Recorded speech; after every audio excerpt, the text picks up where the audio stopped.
ॐ अज्ञानातिमिरान्धस्य ज्ञानाञ्जनशलाकया चक्षुरुन्मीलितं येन तस्मै श्रीगुरवे नमः। वन्देऽहं श्रीगुरो श्रीयुतापदकमलं श्रीगुरून् वैष्णवांश्च श्रीरूपं साग्रजातं सहगण रघुनाथान्वितं दंशजीवं सात्वैधं शावतूतं परिजनसहितं कृष्णचैतन्यदेवं श्रीराधाकृष्णपादान् सहगण ललिता श्रीविशाखान्वितांश्च। हे कृष्ण करुणा सिन्धो दीनबन्धो जगद्पते गोपेश गोपिका गान्धा राधा गान्धा नमोऽस्तुते। तप्तकाञ्चन गौराङ्गी राधे वृन्दावनेश्वरी वृषभानुसुते देवी प्रणमामि हरिप्रिये। वाञ्छाकल्पतरुभ्यस्य कृपासिन्धुभ्य एव च पतितानां पावनेभ्यो वैष्णवेभ्यो नमो नमः। नमः ॐ विष्णुपादाय कृष्णप्रेष्ठाय भूतले श्रीमते भक्तिवेदान्त स्वामिन् इति नामिने। नमस्ते सरस्वती देवे गौरवाणी प्रचारिणे निर्विशेषा शून्यवादी पाश्चात्यदेशधारिणे। जय श्री कृष्ण चैतन्य प्रभु नित्यानंद श्री अद्वैत गदाधर श्रीवासादि गौरभक्तवृंद। हरे कृष्णा कृष्ण कृष्ण हरे हरे हरे राम राम राम हरे हरे। मुखं करोति वाचालं भङ्गुं लङ्घयते गिरिं यत्कृपातमहं वन्दे श्रीगुरुं दीनदारिणं परमानन्दमाधवं श्रीचैतन्य ईश्वरं। कृष्णाय वासुदेवाय देवकीनन्दनाय च नन्दगोपकुमाराय गोविन्दाय नमो नमः। ॐ नमो भगवते वासुदेवाय। ॐ नमो भगवते वासुदेवाय। ॐ नमो भगवते वासुदेवाय। हरे कृष्णा। இப்போ பகவத்கீதை அத்தியாயம் 10 ஸ்லோகம் 12 13 இப்போ பார்க்க போகிறோம். இப்போ அதுக்கு முன்னாடி ஒரு சின்ன விஷயம். போன வாரம் அரவிந்தன் பிரபு ஒரு கேள்வி கேட்டாங்க, நல்ல கேள்வி கேட்டிருந்தாங்க. என்னென்னா பகவத்கீதையின்படி நம்ம பதில் பார்க்குறோம். சாஸ்திர பிரகாரத்தின்படி நம்ம பதில் பார்க்கும்போதும் பகவத்கீதையிலே முதல் பாடம் என்னென்னா 2வது அத்தியாயத்திலேருந்து பகவான் விளக்குகிறார். நான் உடலல்ல ஜீவாத்மா அப்படின்னு சொல்லி இல்லையா. பௌதீக வாழ்க்கைக்கு முதல் அடிப்படை நான் இந்த உடல். ஆன்மீக வாழ்க்கைக்கு முதல் அடிப்படை என்ன அப்படின்னாக்கா நான் ஜீவாத்மா. இதுதான். ஏன்னா உடலின் அடிப்படையில் தான் நாம் இப்போ செயல்பட்டுருக்கோம். இந்த ஆன்மீக தளத்திற்கு வர்றதுக்காகத்தான் இந்த பயிற்சிகள் எல்லாமே நமக்கு செய்யப்படுது இல்லையா. இந்த ஜீவாத்மா ஆத்மா பொறுத்த வரையிலும் அது ஒரு ஆன்மீக வஸ்து. இந்த ஜட உடல் பார்த்தோம் அப்படின்னாக்கா என்னென்னா ஒரு யந்திராரூடாணி மாயையா அப்படின்னு சொல்லி பகவான் பகவத்கீதையில் சொல்கிறாங்க. பின்னாடி வரும் நம்ம பார்ப்போம். அப்போ யந்திராரூடாணி மாயையா அப்படின்னாக்கா இந்த ஜட உடல் என்னும் எந்திரத்தை நான் இயக்குகின்றேன். இப்போ இந்த உடல் எப்படின்னா ஒரு மிஷின். ஆத்மா உள்ளே இருக்கிறனால தான் இந்த உடல் இயங்குது. இல்லை அப்படின்னாக்கா அந்த உடலுக்கு எந்த மதிப்பும் இல்லை. இந்த உடலுக்கு தான் 6 விதமான மாற்றங்கள். ஆத்மா என்றுமே நிரந்தரமானது, நித்தியமானது. ஆத்மாவுக்கு இப்போ நம்ம எப்படி உடலுக்கு ஏற்படுகின்ற பசி, தாகம், துக்கம், பயம், சோகம், வியாதி, மரணம் எதுவுமே ஆத்மாவுக்கு இல்லாதது. நாம் ஆத்மா ஜீவாத்மா ஆன்மீகமானவர்கள். ஆனந்தமயோபியாசாத் நம்ம அந்த மாதிரி ஒரு நிலையில் இருந்தவர்கள். ஆனால் என்னாச்சுன்னா பகவான் மாதிரி நம்ம அனுபவிக்கணும் அப்படின்னு சொல்லி சுதந்திரமாக நமக்கு எல்லாருக்கும் ஒரே ஒரு சுதந்திரம் கொடுக்கப்பட்டிருக்கு. இப்போ பகவான் மாதிரி அந்த சுதந்திரத்தை நம்ம தவறாக பயன்படுத்தி நம்ம அனுபவிக்கணும் அப்படின்னு சொல்லி நினைக்கும் போது என்ன ஆகுதுன்னா நம்ம இந்த பௌதிக உலகத்துக்கு வர்றோம். அப்போ வந்து பகவான் வந்து பார்க்குறாங்க, இப்போ நம்ம அனுபவிக்கணும் இல்லையா? ஏன்னா ஜீவாத்மாவுடைய உண்மையான நிலை என்னென்னா, இதுக்கு வந்து சில பிரபுபாதர் இதில் அறிமுகத்தில் பார்த்தீங்கன்னா முன்னுரையில் வந்து நிறைய விளக்கங்கள், கிட்டத்தட்ட பகவத்கீதையே இந்த கவர் பண்ணியிருக்காங்க. நீங்கள் இன்னொரு தடவை வந்து படித்து பார்த்தீங்கன்னா தெரியும். இந்த அறிமுகத்தில் வந்து நிறைய வந்து ஒரு 40 பக்கம் வந்து எழுதியிருக்காங்க.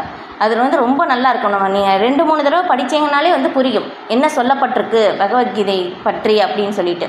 அப்போ வந்து என்னென்னா, நம்ம வந்து எல்லாத்துக்கும் ஒவ்வொரு தன்மை வந்து இருக்குது இல்லையா? நெருப்பினுடைய தன்மை வந்து அது சுடும் இல்லையா? நெருப்பும் வெப்பமும் பிரிக்கவே முடியாது இல்லையா? அப்போ வந்து நீரின் தன்மை வந்து திரவத்தன்மை. இப்போ இந்த மாதிரி வந்து ஒவ்வொருத்துக்கும் வந்து ஒவ்வொரு தன்மை வந்து இருக்குது. அதே மாதிரி ஜீவாத்மாவுடைய தன்மை என்னென்னா, ஜீவேர ஸ்வரூபய கிருஷ்ணேர நித்தியதாசன். ஆத்மாவனுடைய நிலை வந்து பகவானுக்கு சேவகம் செய்வது தான். பகவான் வந்து முழு உடல் இருக்காங்கன்னா இப்போ முழு உடலுடைய ஒரு பாகமாகத்தான் நாம் இருக்கின்றோம். இப்போ பகவானுக்கு நம்ம சேவை செய்யும் போது மட்டும்தான் நம்முடைய ஆனந்தமய நிலை வந்து அடைய முடியும். இதுதான் ஜீவாத்மாவுடைய நிலை. ஆனால் நாம் வந்து என்ன நினைக்கிறோம்னா, பகவான் கிருஷ்ணரோடு பிரிந்து வந்து அனுபவிக்கணும் அப்படின்னு சொல்லி நினைக்கும்போது இந்த ஒரு சுதந்திரம் எல்லாருக்கும் கொடுக்கப்பட்டிருக்கு. அந்த ஒரு சுதந்திரத்தில் பகவான் தலையிடுவதில்லை. இப்போ அந்த ஒரு சுதந்திரத்தை வந்து பகவான் வந்து தலையிடாத போது நம்முடைய விருப்பத்தை வந்து பகவான் நிறைவேற்றுகிறார். அப்போ நாம் வந்து தனித்து அனுபவிக்கணும் அப்படின்னு சொல்லும் போதும், அப்போ ஜீவாத்மாவில் பகவானுடைய விருப்பத்துக்கு இணங்கி தான் நடக்க முடியும். அப்போ நம்ம தனித்து அனுபவிக்கணும் அப்படின்னாக்கா நமக்கு ஒரு உடல் வேணும். அதுக்கப்புறம் அதுக்கு இருப்பதற்கு நமக்கு ஒரு இடம் வேணும். அதுக்காக தான் இந்த பௌதிக உலகம் படைக்கப்பட்டிருக்கு. அப்போ வந்து பகவான் வந்து பிரம்மதேவருக்கு உபதேசம் செய்யும்போது அதில் எப்படி சொல்கிறாங்கன்னா, இந்த படைப்புக்கு முன் நான் மட்டும்தான் இருந்தேன், பிரம்மதேவர் கூட இல்லை, இந்த பௌதிக உலகம் கூட இல்லை அப்படின்னு சொல்கிறாங்க. அதுக்கப்புறம் இந்த படைப்பு எல்லாம் அழிக்கப்பட்ட பிறகும் நான் மட்டுமே எஞ்சி இருக்கின்றேன். அப்போ தற்காலிகமாக இந்த பௌதிக உலகம் வந்து படைக்கப்பட்டிருக்கு, நம்ம அனுபவிக்கணும் அப்படின்னு சொல்லி நினைக்கிறதுக்காக. அப்போ வந்து இங்கே இருக்கிறதுக்கு ஒரு இடம் வேணும். இப்போ அதுதான் இந்த பௌதிக உலகம். அதுக்கப்புறம் வந்து இந்த உடல் வேணும் நமக்கு. இப்போ பகவான் வந்து பார்க்குறாங்க எந்த அளவுக்கு இந்த ஜீவாத்மாவுக்கு ஆசை இருக்குது அப்படின்னு சொல்லி பார்க்கும்போதும் 84 லட்சம் வகையான ஆசைகள். இப்போ 84 லட்சம் வகையான உடல்களை வந்து நம்ம எடுத்துகிட்டு வந்து எல்லாமே தாண்டி தான் நம்ம இந்த மனித பிறவிக்கு வர்றோம். ஒரு மரமாக, செடியாக, புழுவாக, பூச்சியாக, மிருகமாக இல்லையா, எல்லாத்தையும் கடந்து தான் நம்ம இந்த மனித பிறவிக்கே வந்திருக்கோம். 80 லட்சம் வகைகள் மற்ற உயிரினங்கள், 4 லட்சம் வகை தான் மனித உயிரினம். இப்போ அந்த மனித உயிரினத்திலேயே பார்த்தோம்னாலும் நாகரிகம் அடைந்தவர்கள், நாகரிகம் அடையாதவர்கள், இந்த மாதிரி நம்ம பிரிக்கலாம். இப்போ இந்த மாதிரி இதிலேயே பார்க்கும்போது மனிதர்களின் மிக உயர்ந்த நிலை தான் வைஷ்ணவர் நிலை. அந்த ஆத்ம தளத்திற்கு உயர்வது தான் ஒரு நிலை. நம்ம இந்த மனித பிறவியால் ஏன் மனித பிறவி உயர்ந்தது அப்படின்னு சொல்கிறோம்னா, பகவானோட அன்பை நாம் வளர்த்து கொள்ள முடியும். அதனால தான் மனித பிறவி ரொம்ப ரொம்ப உயர்ந்ததாக இருக்குது. அப்போ இந்த பௌதிக உலகம் படைக்கப்பட்டதின் நோக்கம் என்ன அப்படின்னாக்கா, ஸ்ரீமத் பாகவதத்தில் ரொம்ப விளக்கமாக சொல்லப்பட்டிருக்கு. நாம் இங்கே அனுபவிக்கணும் அப்படின்னு சொல்லி வந்திருக்கோம் இல்லையா. அதுவும் எப்படி அனுபவிக்கலாம், கட்டுப்பாடோடு அந்த அனுபவித்து திரும்பி நம்ம பகவானிடம் திரும்பி போகணும். அதுக்காக தான் இந்த டிசைனே செய்யப்பட்டிருக்கு. ஆனால் என்னாச்சுன்னா, நாம் இங்கே வந்ததுனால பற்பல ஜென்மங்களாக நான் இந்த உடல், நான் என்னுடைய இது அப்படின்னு சொல்லி அந்த ஒரு மனநிலையிலே நாம் இருந்ததுனால என்னாச்சுன்னா, நம்ம மறந்துட்டோம். நம்ம ஜீவாத்மா அப்படின்னு சொல்லி அந்த மனநிலையை நம்ம மறந்துட்டோம். மறந்ததுனால என்ன ஆகுதுன்னா, நான் இந்த உடல் அப்படின்னு சொல்லி அந்த ஒரு நிலையிலே செயல்பட்டுருக்கோம் இல்லையா. இப்போ ஏன்னா இந்த உடல் எப்படி சொல்லப்படுதுன்னா, சரீரா அவித்யாஜால். நம்ம பிரசாதம் எடுத்துகிறதுக்கு முன்னாடி ஒரு மந்திரம் சொல்லுவோம், சரீரா அவித்யாஜால் அப்படின்னாக்கா, சரீரம்னா உடல், அவித்யானா அறியாமை. இந்த உடல் அறியாமையால் நிறைந்தது இல்லையா. நம்ம சொல்லலாம், இந்த புலன்கள் நம்ம சொல்லலாம்ல, ஏதாவது ஒரு புலன் நமக்கு ரொம்ப இன்பத்தை கொடுத்துருக்கு அப்படின்னு சொல்லி நம்ம ஒரு நாளாச்சும் சொல்ல முடியுமா இல்லையா. ஏதோ ஒரு பிரச்சனை ஒவ்வொரு பாகத்தின் மூலமாக நமக்கு இல்லையா. ஏன்னா நம்மளுடைய நிலை இது இல்லை. நம்ம முற்றிலும் நம்ம யாருன்னா ஜீவாத்மா, இந்த உடலிலிருந்து நான் வேறுபட்டவன். இப்போ அந்த ஒரு நிலைக்கு, அந்த ஆத்மா தலத்திற்கு நாம் உயர வேண்டும். அதுதான் சொல்கிறது, தன்னுணர்வு பெற்ற ஆத்மா அப்படின்னு சொல்லுவாங்க இல்லையா, தன்னை உணர்ந்தவர்கள் அப்படின்னு சொல்லி. இப்போ அதுதான் ஆத்ம தலத்திலிருந்து நம்ம செயல்பட வேண்டும். இப்போ அந்த ஆத்ம தலத்திற்கு வருவதற்காகத்தான் இந்த பயிற்சிகள் எல்லாமே செய்யப்படுது. ஏன்னா நம்ம என்ன ஆகும்னா, இங்கே அனுபவிக்கணும்னு சொல்லி இங்கே வரும்போது இங்கே இருக்கின்ற சூழ்நிலை நமக்கு தெரியாது. என்னாச்சுன்னா, நம்ம தெரியாமல் வந்துட்டோம். இதுக்கு ஒரு உதாரணம் எப்படி சொல்லலாம்னா, ஒரு விமானம். நம்ம வந்து விமானத்தை பற்றி ரொம்ப கேள்விப்பட்டிருக்கோம், ஆனால் பார்த்ததில்லை. ஆனால் வந்து அது எந்த மாதிரி இருக்கும் அந்த மாதிரி இருக்கும்னு சொல்லி நம்ம ரொம்ப திரும்ப திரும்ப கேள்விப்பட்டு நம்ம என்ன பண்ணுறோன்னா அதில் போகணும் அப்படின்னு சொல்லி நம்ம என்ன பண்ணுறோன்னா போகிறதுக்கான எல்லா ஏற்பாடும் நம்ம வந்து செஞ்சிட்டோம். அதற்குள்ளே நுழைந்த பிறகு தான் வந்து நமக்கு தெரியுது. ஆனால் அங்கே வந்து என்ன ஆகுதுன்னா, ஒரு உதாரணம் வந்து சொல்லும்போது ஒரு 40 நாள் பயணம் செய்யணும் அப்படின்னு சொல்லி அங்கே நமக்கு இருக்குது. அப்போ வந்து அந்த உள்ளே ஏறின உடனே வந்து என்னாச்சுன்னா, நம்மளால் வந்து அங்கே உள்ளே ஏறின உடனே தெரியுது நமக்கு சூழ்நிலை சாதகமாக இல்லை, பாதகமாக இருக்குது. ஆனால் இருந்தாலும் 40 நாள் பயணம் பிடிக்குதோ இல்லையோ பயணம் செஞ்சு தான் ஆகணும். அதே மாதிரி தான் நம்ம வந்து இந்த உடல் எனக்கு ஆனந்தத்தை கொடுக்கும், இந்த உடல் ஆனந்தத்தை கொடுக்கும் அப்படின்னு சொல்லி நம்ம மாறி மாறி உடல் வந்து எடுக்கின்றோம். ஆனால் எந்த உடல் நமக்கு ஆனந்தத்தை தரவில்லை. ஏன்னா நம்ம ஜீவாத்மா, நம்ம ஒரு ஆன்மீக வஸ்து. ஜடத்தினால் நம்ம இன்பத்தை அனுபவிக்க முடியாது இது. அப்போ அதுதான். இப்போ அதனால் வந்து நம்ம இங்கே உள்ளே வந்த பிறகு தான் நமக்கு தெரியுது இது துன்பம் அப்படின்னு சொல்லி தெரிஞ்சாலும் எவ்வளோ குறிப்பிட்ட வருடம் இந்த உடலில் இருக்கணுமோ இருந்து தான் ஆகணும். ஆனால் அடுத்த உடலை வந்து நாம் தயார் செய்து கொள்ள முடியும் நம்முடைய விருப்பப்படியே. அதான் பகவத்கீதை வந்து அதை பற்றி தான் வந்து பேசுது. 8வது அத்தியாயத்தில் வந்து நம்ம பார்த்தோம் இல்லையா, மரண சமயத்தில் எந்த உணர்வை வளர்த்து இருக்கிறார்களோ அதே உணர்வை அடைவது நிச்சயம் இல்லையா. காற்று எப்படி நறுமணத்தை சுமந்து செல்கின்றதோ அதே மாதிரி தான் மரண சமயத்திலும் வந்து நம்முடைய உணர்வை வந்து எடுத்து செல்கின்றது. நம்ம வந்து அடுத்த பிறவி நம்ம நினைத்தால் ஆன்மீக உடலாக நாம் தேர்ந்தெடுக்கலாம். இந்த பிறவி எப்படி வேணாலும் இருக்கலாம், ஆனால் அடுத்த பிறவி ஆன்மீக உடலாக நாம் நினைத்தால் மாற்றி அமைத்து கொள்ள முடியும் இல்லையா. நிறைய இடத்துல வந்து நம்ம பார்த்துருப்போம், ஆட்டோவுக்கு பின்னாடி வந்து எழுதி வச்சுருப்பாங்க, உன் வாழ்க்கை உன் கையில் அப்படின்னு சொல்லிட்டு. அப்போ அந்த பழமொழி வந்து புரியலை. இதெல்லாம் வந்து இப்போ பகவத்கீதை, ஸ்ரீமத் பாகவதம் இதெல்லாமே படிக்கும்போது புரியுது இல்லையா. நம்முடைய வாழ்க்கையை வந்து நாம் அமைத்து கொள்ளலாம். ஏன்னா வந்து ஜீவாத்மா வரும்போதும் தனியாகத்தான் வந்து வருகிறது, போகும்போதும் தனியாகத்தான் வந்து போகுது. அப்போ இந்த ஜட உடல், இந்த உடலே நமக்கு இன்பம் தராத போது நம்மை சுற்றி இருக்கின்ற எதுவாக இருந்தாலும் அது நமக்கு இன்பம் தருமா இல்லையா, ஒரு கேள்வி இல்லையா. அப்போ அதுதான். அப்போ வந்து இது வந்து ஜடத்திற்கு வந்து தனியாக இயங்கக்கூடியது இல்லை இல்லையா. ஒரு ஜட பொருளினால் எப்படி நாம் வந்து இன்பத்தை வந்து அனுபவிக்க முடியாது இல்லையா. நம்முடைய நிலை வந்து ஆனந்தமயோபியாசா ஜீவாத்மா, பகவானுக்கும் நமக்கும் இருக்கின்ற அந்த சம்பந்த ஞானத்தை பற்றி தான் பகவத்கீதை வந்து பேசுகின்றது. இதுதான்.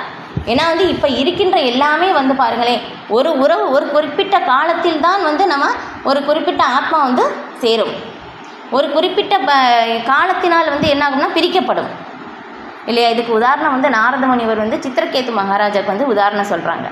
எப்படின்னா, இப்போ வந்து ஒரு கங்கை நதி, கங்கையில் வந்து பார்த்தோம்னா நிறைய பேர் வந்து விளக்கு விடுவாங்க இல்லையா. அப்போ அந்த விளக்குகள் எல்லாமே வந்து விடும்போது என்ன ஆகும்னா வந்து எல்லாருமே வந்து ஒரே மாதிரி தான் விளக்கு விடுவாங்க. ஆனால் எல்லாமே ஒரே மாதிரி போகுமா? இல்லை, போகாது இல்லையா. ஒவ்வொரு இதுலேயும் வந்து என்னாகும், ஒரு பக்கம் வந்து விளக்கு வந்து போயிட்டுருக்கும். ஆனால் ஒரு சில நேரம் அந்த அலையின் வேகத்தின் படி வந்து ஒரு சில நேரம் எல்லா விளக்கும் சேரும், சில நேரத்தில் ஒரு சில விளக்கு வந்து பிரிஞ்சு போகும், சில விளக்கு என்னாகும் மூழ்கடிக்கப்படும். இப்போ அதே மாதிரி தான் நாம் வந்து இங்கே வந்திருக்கோம். எல்லா ஜீவாத்மாக்களும் ஒரு கட்டத்தில் அது அலையின் வேகத்தினால் விளக்கு சேருது, பிரியுது. அதே மாதிரி இங்கே காலத்தின் வேகத்தினால் ஒரு குறிப்பிட்ட கட்டத்தில் உயிர்வாளிகள் நம்ம எல்லாருமே வந்து சேருகின்றோம், ஒரு கட்டத்தில் காலத்தினால் பிரிக்கப்படுகின்றோம். இதுதான் நம்முடைய நிலை. இதுதான் வந்து இதை பற்றி தான் வந்து ஸ்ரீமத் பாகவதத்திலையும் வந்து சொல்லப்படுது. அப்போ வந்து நம்ம வந்து எல்லாருமே வந்து நிரந்தரம் வந்து கிடையாது இல்லையா. எல்லாருமே தனியாக தான் வருவோம், போகும்போது தனியாக தான் போவோம், எதுவுமே கொண்டு போக முடியாது, யாரும் வரமாட்டாங்க இல்லையா. அப்போ அந்த மாதிரி இருக்கும்போது இந்த இடைப்பட்ட காலத்தில் தான் குறிப்பிட்ட உறவுகள். இந்த பிறவியில் ஒரு உறவு இல்லையா. நம்ம போன பிறவியில் எந்த உடல் எடுத்தோம்னு தெரியாது, அடுத்த பிறவியில் என்ன உடல் எடுக்க போடணும்னு நமக்கு தெரியாது இல்லையா. போன பிறவியில் யாரோ ஒரு அம்மா அப்பா, யாரோ ஒருத்தவங்க வந்து சொல்கிறாங்க, நான் ஒரு பிறவியில் வந்து உனக்கு அம்மா அப்பாவாக இருந்தேன், நீ தான் என்னுடைய மகனாக இருந்தாய், இந்த மாதிரி சொன்னால் நம்ம ஏற்றுக்குவோமா? ஏன்னா நம்ம மறந்துட்டோம், தெரியாது நமக்கு. இப்போ இந்த மாதிரி வந்து காலம் வந்து போயிட்டுருக்கு. இப்போ இந்த மாதிரி இருக்கும்போது நம்மளுடைய நிரந்தரமானது என்ன இல்லையா. அங்கே நம்ம வந்து ஒரு கேள்வி வந்து நம்ம எழுப்புகிறோம். இப்போ எழுப்பும்போது என்ன தெரியுதுன்னா, அப்போ நான் வந்து யார்? நான் ஜீவாத்மா. அப்போ நம்முடைய உண்மையான நித்திய உறவு யார்? அப்போ நான் வந்து பகவானுக்கும் நமக்கும் தான் அந்த நித்திய உறவு இருக்குது இல்லையா சொல்லுவோம், நம்ம கேள்விப்பட்டிருப்போம், ஆண்டான் அடிமை உறவு அப்படின்னு சொல்லிட்டு இந்த வார்த்தையை வந்து கேட்டிருப்போம் இல்லையா. பகவானுக்கும் நமக்கும் இந்த மாதிரி வந்து ஒரு உறவு இருக்காமா. இப்போ அந்த உறவை வந்து என்ன பண்ணுறோன்னா விட்டுட்டு வந்துட்டோம். இப்போ அதை வந்து நம்ம வந்து புதுப்பிக்கணும், அதை வந்து நம்ம தெரிஞ்சுக்கணும். அப்போ வந்து அந்த உறவை வளர்ப்பதற்காகத்தான் வந்தும் பகவத்கீதை ஸ்ரீமத் பாகவதம் இல்லையா. ஏன்னா வந்து இதுதான் வந்து சொல்லப்பட்டிருக்கு. 4வது அத்தியாயத்தில் வந்து பகவான் வந்து சொல்கிறாங்க, அர்ஜுனன் வந்து கேட்குறாங்க. நான் இந்த இதில் வந்து முதல் அத்தியாயத்திலே முதல் ஸ்லோகமே பார்த்தோம்னா என்னாகும், ஏவம் பரம்பரா பிராப்தம். நான் இது ஆன்மீக விஞ்ஞானத்தை வந்து இந்த பகவத் விஞ்ஞானத்தை வந்து நான் வந்து சூரிய தேவனாக விவஸ்வானுக்கு நான் முன்னாடியே சொன்னேன் அப்படின்னு வந்து சொல்கிறாங்க பகவான் இல்லையா. ஏன்னா அர்ஜுனனுக்கு தான் சொன்னது நமக்கு தெரியும், ஆனால் இதுக்கு முன்னாடியே பகவான் வந்து சூரிய தேவனுக்கு வந்து சொல்லியிருக்கிறார். அப்போ வந்து அர்ஜுனன் வந்து கேட்குறாங்க, நீங்களும் நானும் ஒரே மாதிரி தான் இருக்கோம் இல்லையா, இதெல்லாம் எனக்கு தெரியலை, நீங்கள் வந்து உங்களுக்கு எப்படி இதெல்லாமே தெரியுது, நீங்கள் சொன்னீங்க அப்படின்னு சொல்லி நான் எப்படி நம்புறது அப்படின்னு சொல்லி அர்ஜுனன் வந்து கேட்கும்போது அப்போ சொல்கிறாங்க, ஒவ்வொரு பிறவிலும் நீயும் வர்ற நானும் வர்றேன், ஆனால் வந்து என்ன ஆகுதுன்னா நீ ஜீவாத்மா இல்லையா, ஒரு சின்ன ஆன்மீக பொறி தான், நீ எல்லாமே மறந்துடுவ. ஆனால் நான் அப்படி கிடையாது, ஏன்னா உனக்கு பிறப்பு இறப்பு இருக்குது, எனக்கு அந்த மாதிரி கிடையாது, எனக்கு பிறப்பும் இல்லை இறப்பும் இல்லை, அதனால் எனக்கு எல்லாமே ஞாபகம் இருக்கும். நீ மறந்துடுவ, ஆனால் நான் மறக்க மாட்டேன். இது அப்போ வந்து என்ன சொல்கிறாங்கன்னா, அதில் வந்து 4வது அத்தியாயத்தில் தான் அந்த ஸ்லோகத்தில் வரும், 4வது ஸ்லோகமா 5வது ஸ்லோகத்துலேயும் இந்த பரமனுடன் தொடர்பு கொள்வதை பற்றி இந்த பழம்பெரும் விஞ்ஞானத்தை அப்படி தான் வந்து பகவான் வந்து அர்ஜுனன்கிட்ட சொல்லும்போது இந்த மாதிரி சொல்கிறாங்க, இந்த பரமனுடன் தொடர்பு கொள்வதை பற்றி இந்த பழம்பெரும் விஞ்ஞானத்தை சூரிய தேவனான விவஸ்வானுக்கு நான் கூறினேன் இல்லையா. அப்போ என்னென்னா பகவானுக்கும் நமக்கும் தொடர்பு கொள்வது தான் அந்த நித்திய உறவு. எந்த உறவும் நித்தியமானது இல்லை இல்லையா. நம்ம பிடிக்கலைனாலும் என்னாகும்னா நம்ம வந்து அனுபவத்தில் உணர்ந்திருப்போம் இல்லையா. நமக்கு யார் ரொம்ப பிடிச்சிருக்குமோ அவங்களோட சேர்ந்து இருக்க முடியாது. நமக்கு யாரை வந்து பிடிக்கலையோ வாழ்க்கை முழுக்க இருந்து தான் ஆகணும் இல்லையா. இந்த அனுபவம் வந்து நிறைய பேருக்கு வந்து இருந்திருக்கும். இப்போ அதுதான் இது பிரகலாத் மகாராஜா வந்து சொல்கிறாங்க அவங்களுடைய அனுபவத்தை. இது நம்முடைய அனுபவத்திலே வந்து நம்ம உணர்ந்திருப்போம் இல்லையா. காலத்தினால் எல்லாம் பிரிக்கப்படும், நம்ம சுற்றி இருப்பது எல்லாமே காலத்தினால் உருமாற்றம் செய்யப்படும் இல்லையா. படைப்பு இயற்கை நியதி வந்து அதுதான் இல்லையா. பிரம்மா ஏன்னா பிரளய காலம் இருக்குது. பிரம்மா வந்து இரவில் தூங்க போகும்போது ஒரு பிரளயம், பிரம்மா மரண சமயத்தில் ஒரு பெரிய பிரளயம் வந்து இருக்குது. ஏன்னா எப்படி இருந்தாலும் இது நிரந்தரம் இல்லை, இந்த உலகமே நிரந்தரம் இல்லை, இந்த உடலும் நிரந்தரம் இல்லை இல்லையா. இது தற்காலிகமாக படைக்கப்பட்டிருக்கு, நம்ம அனுபவிக்கணும்னு சொல்கிறதுக்காக இங்கே வந்திருக்கோம். இது வந்து எப்படின்னு தான் நம்ம பார்த்தோம் இதில் போன வாரம் அதுக்கு முந்தின வாரம் 3 பாத் விபூதி ஏகபாத் விபூதி அப்படின்னு சொல்லி இல்லையா. இது கால் பகுதி தான் இந்த பௌதிக உலகம், 3/4 பகுதி ஆன்மீக உலகம் அங்கே வந்து இருக்குது இல்லையா. நம்ம வந்து பகவானை விட்டு தனித்து அனுபவிக்கணும்னு சொல்கிறதுக்காக தான் இங்கே வந்து வந்திருக்கோம். அதுவும் இங்கே தற்காலிகமானது, மாயையினுடைய கட்டுப்பாட்டில் வந்து நம்ம இங்கே வந்து இருக்கோம். ஆனால் அங்கே இருப்பவர்கள் எல்லாருமே வந்து பகவானை வந்து மையமாக வைத்து பகவானோட அந்த அன்பு தொண்டு சேவை வந்து செய்கிறாங்க. நாமளும் அப்படி தான் இருந்தோம், ஆனால் வந்து அந்த நிலையிலேருந்து நம்ம இங்கே வந்து வந்துட்டோம். இதுதான் வந்து நம்முடைய நிலை. இப்போ திரும்பி நம்ம அந்த நிலைக்கு வந்து ஆத்ம தலத்திற்கு வந்து உயரணும், அதுக்காக தான் வந்து செய்யப்படுது. ஹரே கிருஷ்ணா பிரபு, உங்களுக்கு பதில் கிடச்சிருச்சு இல்லையா பிரபு? ஹரே கிருஷ்ணா. ஓகே பிரபு, தேங்க்யூ பிரபு. ஓகே, நம்ம வந்து ஸ்லோகா பார்க்கலாம். நம்ம வந்து போன வாரம் வந்து முடிச்சிட்டோம் பகவத்கீதையில் சத்துஸ்லோகி பகவத்கீதா 4 ஸ்லோகத்தில் வந்து பார்த்தோம். இன்றைக்கி வந்து இப்போ அந்த ஸ்லோகம் 12, 13. அர்ஜுன உவாச்ச பரம் பிரம்ம பரம் தாம பவித்ரம் பரமம் பவான் புருஷம் சாஸ்வதம் திவ்யம் ஆதிதேவம் அஜம் விபும் ஆகோஸ்வாம் ருஷயக சர்வே தேவர்ஷிர் நாரதஸ்ததா அசிதோ தேவலோ வியாச ஸ்வயம் சைவ பிரவீஷிமே. அர்ஜுனன் கூறினான், நீரே பரபிரம்மன், நீரே உன்னத இருப்பிடம், மிகவும் தூய்மையானவர், பரமசத்தியம், நீரே நித்தியமானவர், திவ்யமானவர், ஆதிதேவர், பிறப்பற்றவர், மிக பெரியவர். உம்மை பற்றிய இந்த உண்மையினை நாரதர், அசித்தர், தேவலர், வியாசர் முதலிய மிகச்சிறந்த ரிஷிகளும் உறுதி செய்துள்ளனர். இப்பொழுது நீரே இதனை எனக்கு அறிவித்துள்ளீர் இல்லையா. கிட்டத்தட்ட இந்த பகவத்கீதை, இந்த சதுஸ்லோகி பகவத்கீதாவில் எல்லாமே வந்து அடங்குது.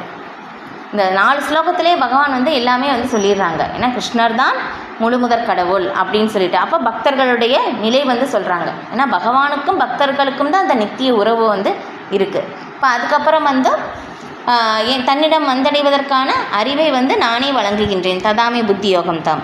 அப்போ வந்து பகவானிடம் வர்றதற்காக வந்து அவரிடம் விசேஷ கருணையை காட்டுவதற்காக அவர்களுடைய எல்லாருடைய ஹிருதயத்திலும் பகவான் இருக்கிறனால இந்த ஞானத்தின் மூலமாக வந்து மனதில் இருக்கின்ற அந்த அறியாமை இருளை நான் விரட்டுகின்றேன் அப்படின்னு சொல்லி இந்த 4 ஸ்லோகத்தில் வந்து இந்த சதுஸ்லோக்கிய பகவத்கீதா வந்து பகவான் சொன்னாங்க. இப்போ இது சொன்ன பிறகு அர்ஜுனன் வந்து சொல்கிறாங்க, வந்து கிருஷ்ணர் தான் முழுமுதற் கடவுள் அப்படின்னு சொல்லி ஏற்றுக்கிறாங்க அர்ஜுனன். ஏன்னா அர்ஜுனன் வந்து அறியாமையில் இல்லை, கிருஷ்ணனுடைய உன்னத நிலை வந்து அர்ஜுனனுக்கு தெரியாமல் இல்லை, அந்த அறியாமையில் வந்து புகுத்தப்பட்டார். ஏன்னா நம்ம சைட்ல இருந்து அர்ஜுனன் வந்து கேள்வி கேட்க முடியும் இல்லையா? அப்போ அதனால தான் என்ன நண்பனுக்கு உபதேசம் செய்கின்ற மாதிரி வந்து பகவான் நமக்கு உபதேசிக்கிறார். இப்போ அதன் மூலமாக வந்து நம்ம தெரிந்து கொள்ள முடியும். இப்போ அதுக்கப்புறம் வந்து கிருஷ்ணர் தான் எல்லாமே, எல்லாத்துக்கும் கிருஷ்ணர் தான் மூலம், கிருஷ்ணர் தான் இருப்பிடம் அப்படின்னு சொல்லி அர்ஜுனன் வந்து இங்கே ஏற்றுக்கிறாங்க. எப்படி? நீரே பரபிரம்மன், எல்லாத்துக்கும் உயர்ந்த ஆளுநர் நீங்கள் தான், அதுக்கப்புறம் உன்னத இருப்பிடம் நீங்கள் தான், அப்புறம் மிக தூய்மையானவர் இல்லையா? எல்லாவற்றிலும் தூய்மையானவர் பகவான் தான், பரமசத்தியம் நீங்கள் தான், நீரே நித்தியமானவர், பகவான் என்றும் நித்தியமானவராக இருக்கிறார், பகவான் திவ்யமானவர், ஆதிதேவர், பிறப்பற்றவர், உங்களுக்கு பிறப்பும் இல்லை இறப்பும் இல்லை, மிகப்பெரியவர், உண்மை பற்றி இந்த உண்மையினை. ஏன்னா வந்து நம்ம வந்து பார்க்கலாம், ஏன்னா அர்ஜுனன் வந்து யாருன்னா கிருஷ்ணருடைய நண்பர் இல்லையா? ஒருத்தருடைய நண்பரை பற்றி வந்து ஒரு நண்பர் வந்து புகழ்ந்து பேசுகிறது ஒரு பெரிய விஷயம் வந்து இருக்காது. இப்போ அதனால் வந்து அர்ஜுனன் வந்து கிருஷ்ணர் வந்து ஒரு நண்பனாக இருக்கிறனால இந்த மாதிரி சொல்லலாம் அப்படின்னு சொல்லி வந்து பின்னாடி வர்றவங்க வந்து தப்பாக பேசிடக்கூடாது அப்படின்னு சொல்கிறதுக்காக, அதுக்காக வந்து பாருங்கள், இந்த உண்மையினை நாரதர், அசித்தர், தேவலர், வியாசர் முதலிய மிகச்சிறந்த ரிஷிகளும் உறுதி செய்துள்ளனர். அவங்களும் ஒத்துக்கிறாங்க உங்களுடைய உன்னத நிலையை, உங்களுடைய உயர்ந்த நிலையை அவங்களும் ஒத்துக்கிறாங்க. நான் மட்டும் சொல்லலை, நண்பனாக இருக்கிறனால உங்களை வந்து உயர்த்தி பேசுகிறதா வந்து நினைக்க வேண்டாம். இவங்களும் சொல்லியிருக்காங்க, நாரதர், அசித்தர், தேவலர், வியாசர் எல்லா மிகச்சிறந்த ரிஷிகளும் கூட நீங்கள் தான் உன்னதமானவர், உயர்ந்த ஆளுநர் அப்படின்னு சொல்லி வந்து அவங்களும் வந்து உறுதி செஞ்சுருக்காங்கன்னு சொல்லி அதையும் வந்து உறுதிப்படுத்துகிறாங்க அர்ஜுனன். அப்போ வந்து பகவானேயும் இது சொல்கிறாங்க, இதை நான் ஏற்றுக்கிறேன் அப்படின்னு வந்து அர்ஜுனன் வந்து இங்கே சொல்கிறாங்க. ஓகே, அப்போ அடுத்து பிரபுபாதர் வந்து இதுக்கு விளக்கம் வந்து கொடுக்குறாங்க. தனிப்பட்ட ஆத்மாவிலிருந்து பரமன் வேறுபட்டவர் என்னும் கருத்து இந்த 2 ஸ்லோகங்களில் தெளிவாக கூறப்பட்டுள்ளது இல்லையா? நாமளும் ஆன்மீகமானவர் தான், நாமளும் வந்து அந்த சச்சிதானந்த ரூபம் வந்து இருக்குது, நமக்கும் நித்தியமான அறிவு நிரம்பிய ஆனந்தமயமான ரூபம் வந்து இருக்குது.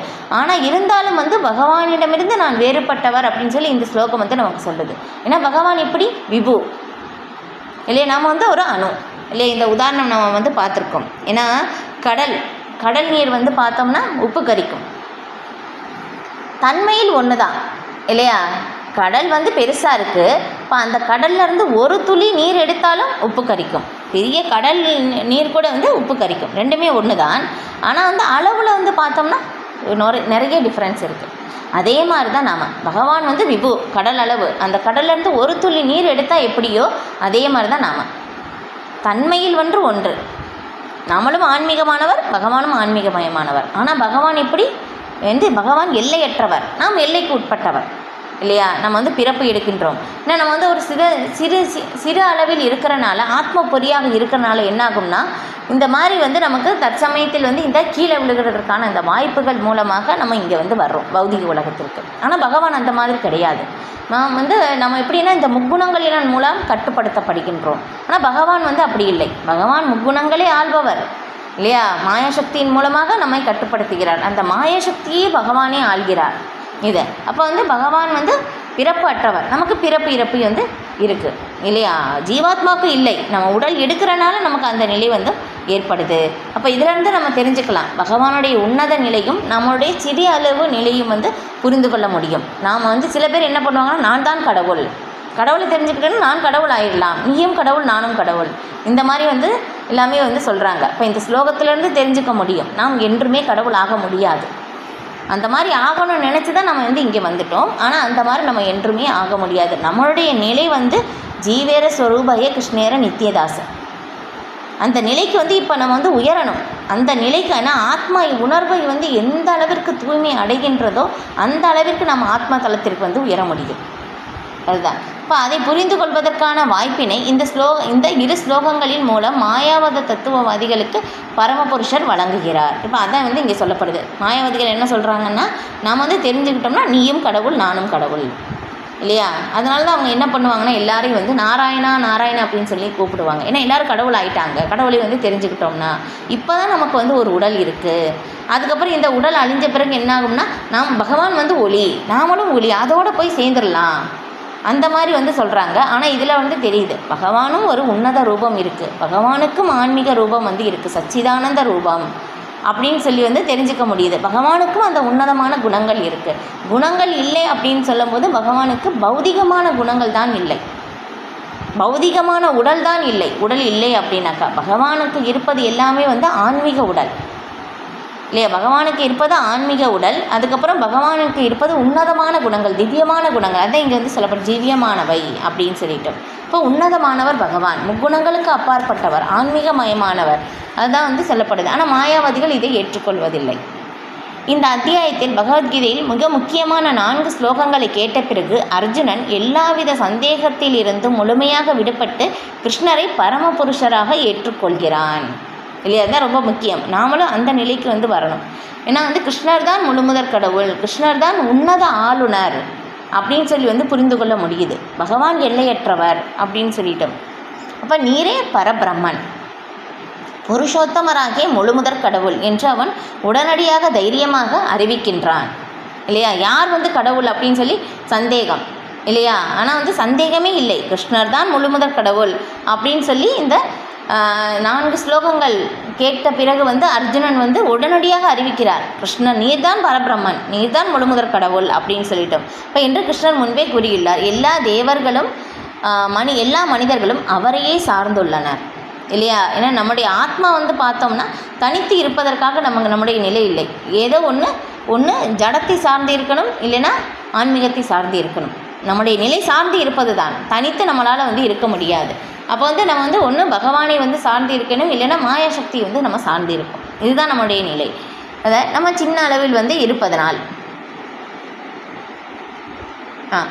அப்போ மனிதர்களும் தேவர்களும் அறியாமையின் காரணத்தால் தங்களை பூரணமானவர்கள் என்று பரமபுருஷ பகவானிடமிருந்து சுதந்திரமானவர்கள் என்று எண்ணுகின்றனர் இல்லையா? ஏன்னா தேவர்கள் கூட பகவானை தான் சார்ந்து இருக்கின்றனர், அவர்களும் தனித்து வந்து செய்ய முடியாது இது. அப்போ அவங்க வந்து அந்த புண்ணியத்தின் மூலமாக அந்த உயர்ந்த நிலையை வந்து இருக்காங்க இல்லையா? அந்த உயர்ந்த பகவானுடைய சார்பில் வந்து அவங்க உயர்ந்த பதவியில் வந்து இருக்கலாம், ஆனால் வந்து அவங்களும் பகவானை தான் வந்து சார்ந்து இருக்காங்க இது. இப்போ இதில் வந்து நீங்கள் அந்த பார்க்கடல் கடையில் அந்த ஒரு இதில் வந்து நீங்கள் தெரிஞ்சுக்கலாம் இல்லையா? அங்கே வந்து பார்க்கும்போது என்ன ஆகும்னா, அசுரர்களும் தேவர்களும் சேர்ந்து கடைவாங்க.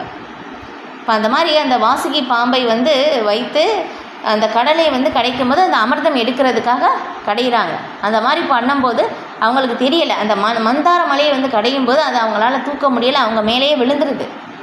அப்போ பகவான் வந்து வருகிறார், பிரார்த்தனை வந்து செய்கிறாங்க தேவர்கள் எல்லாருமே. பிரார்த்தனை செய்யும்போது பகவான் வந்து தான் அந்த ஆமை அவதாரம், அந்த அவதாரம் எடுத்து அந்த மலையே வந்து தாங்குகிறார். அதுக்கப்புறம் அந்த மலை வந்து ஆடுது. அப்போ அந்த மலைக்கு மேலே வந்து உட்கார்றாங்க பகவான்.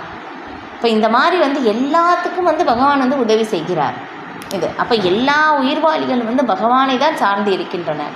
ஆனால் நாம் வந்து என்ன நினைக்கிறோன்னா, இங்கே சொல்லியிருக்கிற மாதிரி பாருங்கள், பிரபுபாதர் சொல்கிறாங்க, அறியாமையின் காரணத்தால் நம்ம என்ன நினைக்கிறோம்னா, நாமளும் சுதந்திரமானவர்கள், பகவான் என்றுமே பூரணமானவர், நாமளும் அந்த மாதிரி வந்து இருக்கணும் அப்படின்னு சொல்லி நினைக்கிறோம். மனிதர்களும் தேவர்களும் அறியாமையின் காரணத்தால் தங்களை பூரணமானவர்கள் என்றும் பரமபுருஷ பகவானிடமிருந்து சுதந்திரமானவர்கள் என்றும் எண்ணுகின்றனர். சுதந்திரமாக இருக்க முடியாது, ஏன்னா பகவானை விட்டு நம்ம வந்து நம்மளால் பிரிந்து இருக்க முடியாது. ஏன்னா பகவான் வந்து நம்ம எந்த உடல் எடுத்தாலும், நம்ம எங்கே போனாலும் எல்லாருடைய ஹிருதயத்திலும் பகவான் பரமாத்மாவாக நம்ம கூடையே வந்து வருகிறார். நம்ம செய்கின்ற எல்லா செயல்களுக்கும் சாட்சியாக இருக்கிறார். அதுக்கப்புறம் வந்து என்னாகும்னா, நம்மளுடைய செய்கின்ற விருப்பத்திற்கும் அவர் அனுமதியும் கொடுக்கின்றார். உபதிஷ்டா அனுமந்தா, இந்த 2 செயல் வந்து பரமாத்மா வந்து செய்கிறாங்க நம்ம உள்ளே இருந்து. ஏன்னா நம்ம வந்து முற்பிறவியில் வந்து நமக்கு வந்து அனுபவிக்க வேண்டிய ஆசைகள் வந்து இருக்குது, அதை வந்து அனுபவிக்கலை. அப்போ இந்த உடலை அனுபவிக்கிறதுக்காக வந்திருக்கோம். இப்போ இந்த உடலில் அந்த ஆசையை நிறைவேறுவதற்காக வந்து பகவான் உள்ளிருந்து இந்த ஆசையை நிறைவேறுவதற்கு நமக்கு அனுமதி கொடுக்கிறார். அனுமதி கொடுக்கல அப்படின்னாக்கா நம்மளால் செய்ய முடியாது இல்லையா. பின்னாடி வரும் 18வது அத்தியாயத்தில் வந்து சொல்லப்படுது. செயலுக்கான 5 காரணிகள் வந்து சொல்லப்படுது. எப்படின்னா உடல், ஆத்மா, புலன்கள், முயற்சி. இந்த 4 விஷயம் நம்ம சைடு இருக்குது. 5வதாக பரமாத்மா நம்ம உள்ளே இருந்து சேங்ஷன் பண்ணாதான் நமக்கு நடக்கும் இல்லையா. நம்ம வந்து பார்த்துருப்போம் இல்லையா, நிறைய விஷயம், ஒரு சில விஷயம் வந்து நம்ம வந்து எல்லாமே முயற்சி பண்ணுவோம், என்னென்னமோ பண்ணுவோம், ஆனால் நடக்காது, ஃபெயிலியர் ஆயிடும். ஏன்னா பரமாத்மா உள்ளேருந்து நமக்கு அனுமதி கொடுக்கல. இதுதான் வந்து இது அதான் பகவத்கீதையின் படி வந்து இந்த விளக்கம். அப்போ வந்து அதில் வந்து சொல்லப்பட்டிருக்கு. அப்போ வந்து ஒரு சில விஷயம் நமக்கு அனுமதி நடக்குது இல்லை, நம்ம எதிர்பாராத விதமாகவும் நமக்கு நடக்கும். பரமாத்மா நமக்கு அனுமதி கொடுக்கிறார். கொடுக்கலை அப்படின்னாக்கா நடக்காது. ஏன்னா 4 விஷயந்தான் நம்ம சைடு இருக்குது. 5வதாக பரமாத்மா அனுமதி கொடுக்கணும். கொடுக்கலை அப்படின்னாக்கா நடக்காது. இப்போ முழுமையாக நம்ம பகவானை வந்து சார்ந்து இருக்கோம் எல்லா விஷயத்திலும். இப்போ வந்து அவர் நம்ம செய்கின்ற செயலுக்கும் அவர் சாட்சியாக இருக்கின்றார். இது நம்ம வந்து என்ன ஆகும்னா நம்ம மறந்துட்டோம். இப்போ வந்து என்னென்னா பக்தர்கள் வந்து இதை வந்து புரிஞ்சுக்குவாங்க. ஏன்னா பகவானை மறந்தால் தான் நம்ம அனுபவிக்கவே முடியும். பகவானை வந்து நம்ம நினைவு செய்தால் அனுபவிக்க முடியாது. ஏன்னா நம்மளுடைய நிலை ஜீவாத்மா. ஜீவாத்மானுடைய நிலை வந்து முழுக்க முழுக்க பகவானுடைய ஆனந்தத்திற்கு ஒத்துழைக்க வேண்டியவர்கள். இதுதான் நம்முடைய உண்மையான நிலை. பிரபுபாதர் வந்து ஸ்ரீமத் பாகவதத்தில் வந்து எழுதியிருக்காங்க பொருளுரையில் வந்து. இப்போ அதுதான் நம்முடைய நிலை. நம்முடைய உண்மை நிலையை நம்ம புரிஞ்சுக்கிட்டோம் அப்படின்னாக்கா நம்ம வந்து தனித்து அனுபவிக்க முடியாது. நான் ஜீவாத்மா அப்படின்னு சொல்லி வந்துடுவோம். ஆனால் அந்த உண்மையான தன்மையிலிருந்து நம்ம வந்து செயல்படுவோம். இப்போ அதுதான். ஆனால் அறியாமையின் காரணத்தால் நம்ம என்ன நினைக்கிறோம்னா, நான் பகவானிடமிருந்து பிரிந்தவன், பகவான் மாதிரி நான் சுதந்திரமானவன், பகவான் மாதிரி நான் அனுபவிப்பாளன் அப்படின்னு சொல்லி அறியாமையின் காரணத்தால் நம்ம வந்து இந்த மாதிரி நினைக்கிறோம். இப்போ அந்த அறியாமையினால் தான் வந்து நமக்கு இந்த உடல் வந்து நம்ம எடுக்கப்பட்டிருக்கு. அப்போ வந்து பக்தி தொண்டு செய்வதன் மூலம் இந்த அறியாமை முற்றிலும் விளக்கப்படுகிறது இல்லையா. அப்போ பகவத்கீதை வந்து பகவானுக்கும் நமக்கும் இருக்கின்ற அந்த சம்பந்த ஞானத்தை விளக்குகின்றது. இப்போ அந்த சம்பந்த ஞானத்தை வளர்க்கணும் இல்லையா. பகவானுக்கும் நமக்கும் சம்பந்தம் இருக்குன்னு சொல்லி தெரிஞ்சிருச்சு. இப்போ அந்த ஒரு உறவை வந்து வளர்க்கணும் இல்லையா. இப்போ நம்ம வந்து பார்க்குறோம், ஒருத்தர் வந்து நமக்கு ரொம்ப பிடிச்சிருக்கு, நம்ம என்ன பண்ணுவோம், அவங்களுக்கு வந்து அவங்களுடைய உறவை வந்து நம்ம வளர்க்கணுன்னா நம்ம என்ன பண்ணுவோம், அவங்களுக்கு வந்து ஏதோ அவங்களுக்கு பிடித்தது வந்து நம்ம செய்வோம் இல்லையா. பிடித்த அவங்களுக்கு சேவை வந்து செய்வோம். இந்த மாதிரி சேவை செய்யும்போது என்னாகும், அவங்களுக்கு இன்னும் நம்ம பிடிச்சி அவங்களுடைய உறவை வந்து நம்ம மேலும் மேலும் வளர்த்துக்குவோம் இல்லையா. அப்போ அதே மாதிரி தான் இப்போ பகவானுக்கும் நமக்கு இந்த நித்திய உறவுன்னு சொல்லி நம்ம தெரிஞ்சுக்கிட்டோம். அப்போ அந்த நம்ம உறவை வந்து வளர்க்கணும். இப்போ அந்த உறவை வளர்க்கக்கூடிய செயல் தான் வந்து பக்தி தொண்டு சேவை. இப்போ அந்த பக்தி தொண்டு சேவை வந்து ஸ்ரீ பிரகலாத் மகாராஜா வந்து சொல்கிறாங்க, பக்தி தொண்டின் 9 வழிமுறைகள் அப்படின்னு சொல்லிட்டு. ஸ்ரவணம், கீர்த்தனம், ஸ்மரணம், பாத சேவனம், அர்ச்சனம், வந்தனம், தாஸ்யம், சக்கியம், ஆத்ம நிவேதனம் அப்படின்னு சொல்லி. இதில் வந்து நம்ம 1 செஞ்சாலும் ஓகே, 9 செஞ்சாலும் ஓகே, ஒரே பலன் தான் வந்து நமக்கு கிடைக்கும். பகவானை பற்றி வந்து கேட்பது முதலாவதாக இருப்பது ஸ்ரவணம். அதுதான் ரொம்ப ரொம்ப முக்கியமானது. பகவானை பற்றி வந்து நம்ம எந்த அளவுக்கு கேட்குறோமோ அந்த அளவுக்கு வந்து நம்ம பகவானோட அந்த அன்பை வந்து வளர்த்து கொள்ள முடியும் இல்லையா. 9வது அத்தியாயத்தில் வந்து பார்த்தோம், நாரத முனிவர் வந்து அவங்களுடைய வாழ்க்கை வரலாறு உதாரணத்தை வந்து பிரபுபாதர் வந்து கொடுத்துருந்தாங்க இல்லையா. அங்கே வந்து என்ன ஆகுதுன்னா, நாரத முனிவர் முற்பிரிவில் வந்து ஒரு வேலைக்காரியின் மகனாக இருந்தார்.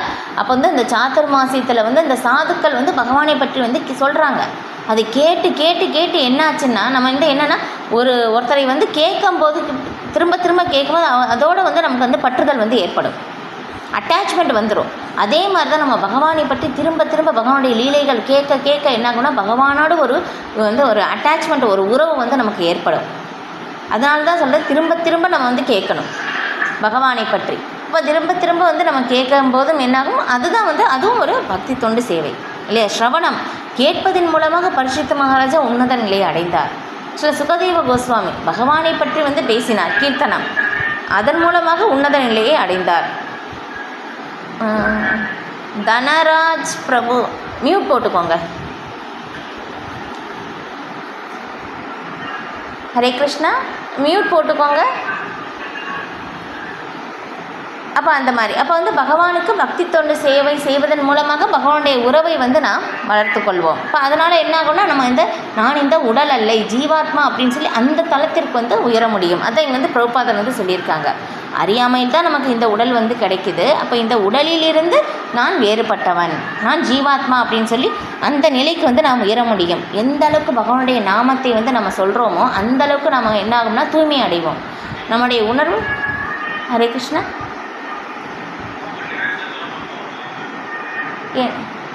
இல்லை தனராஜ் அப்படின்னு சொல்லி அவங்க மியூட் போடலை பிரபு.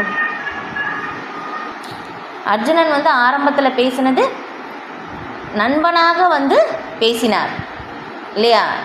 பகவான் அர்ஜுனன் வந்து அந்த முதல் அத்தியாயத்துலேருந்து நீங்கள் பார்த்தீங்கன்னா என்ன சொல்லப்பட்டிருக்கும், இவங்க எல்லாருமே வந்து போருக்கு தயாராக நிற்கிறாங்க, இவங்க இந்த சங்கு ஊதுறாங்க, இவங்க இந்த சங்கு ஊதுறாங்கன்னு சொல்லி அந்த பேரெல்லாம் வந்து சொல்லப்பட்டிருக்கும். அதுக்கப்புறம் என்ன ஆகும்னா, நான் போர் செய்ய மாட்டேன் அப்படின்னு சொல்லி அர்ஜுனன் வந்து நிறைய காரணங்கள் வந்து முன்வைப்பாங்க.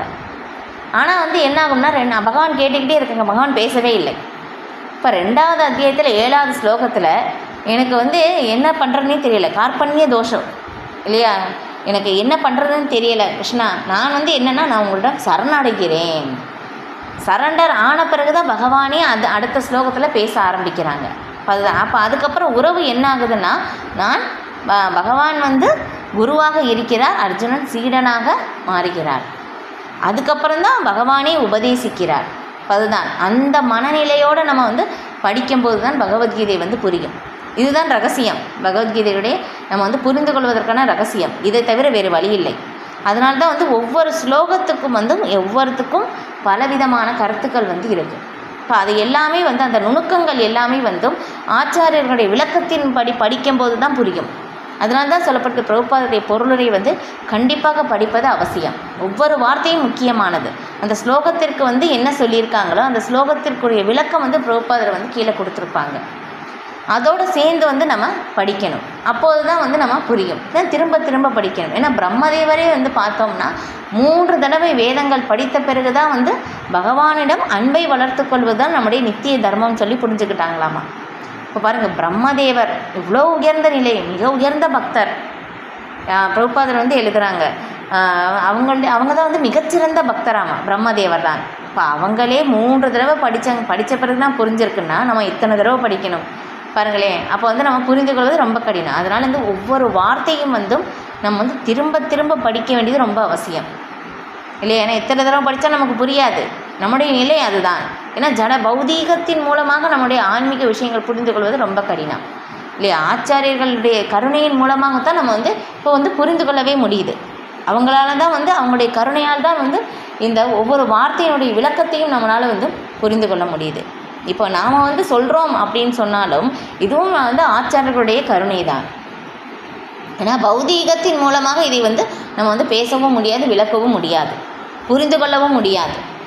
ஏன்னா பகவானுடைய கருணையின் மூலமாகவும் பக்தி தொண்டில் பகவான் திருப்தி அடையும் போது பகவான் தம்மை வெளிப்படுத்துகிறார். இதுதான் நிலை, இதுதான் ஆன்மீகத்தினுடைய ரகசியம். பௌதிகத்தின்படி வந்து நம்ம முயற்சி செஞ்சோம்னா நம்ம வந்து நம்முடைய உயர்ந்த நிலையை அடைந்துடலாம். அந்த இது வந்து ஆன்மீகத்தில் வந்து செல்லாது. இதுதான் ஓகே. அப்போ இதனை முந்தைய ஸ்லோகத்தில் பகவான் விளக்கினார். இங்கே வேத விதிமுறைகளுக்கு ஏற்ப அவருடைய கருணையினால் அர்ஜுனன் அவரை பரம உண்மையாக ஏற்றுக்கொள்கிறான். பாருங்களேன், அதே இப்போ தான் நம்ம வந்து பார்த்தோம். அதே லைன் தான் வந்து இங்கே கொடுக்கப்பட்டிருக்கு.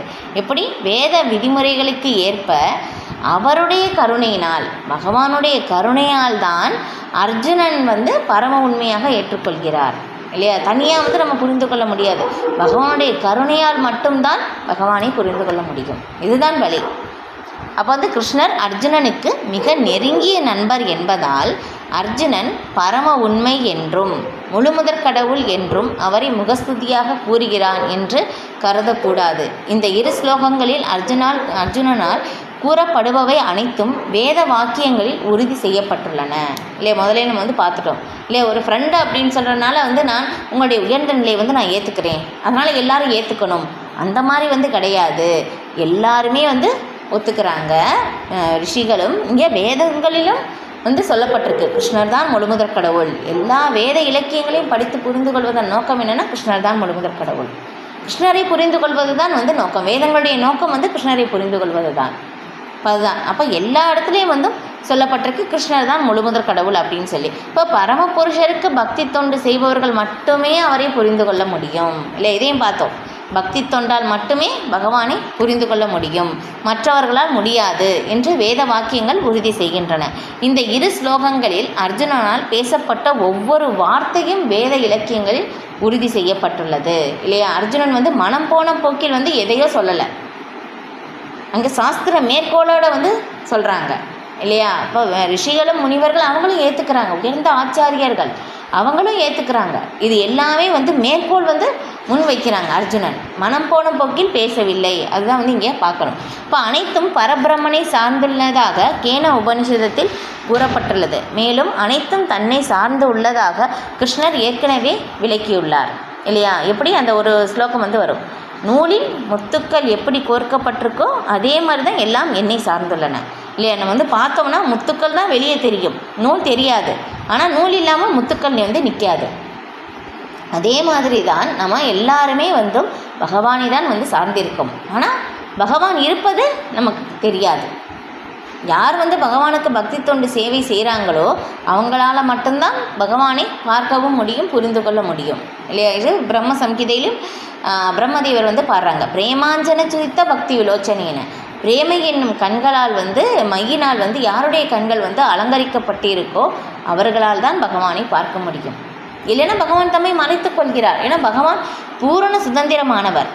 பகவானை வந்து யார் முழுமையாக ஏற்றுக்கொள்கிறார்களோ அவர்களிடம் மட்டும்தான் பகவான் தம்மை வெளிப்படுத்துவார்.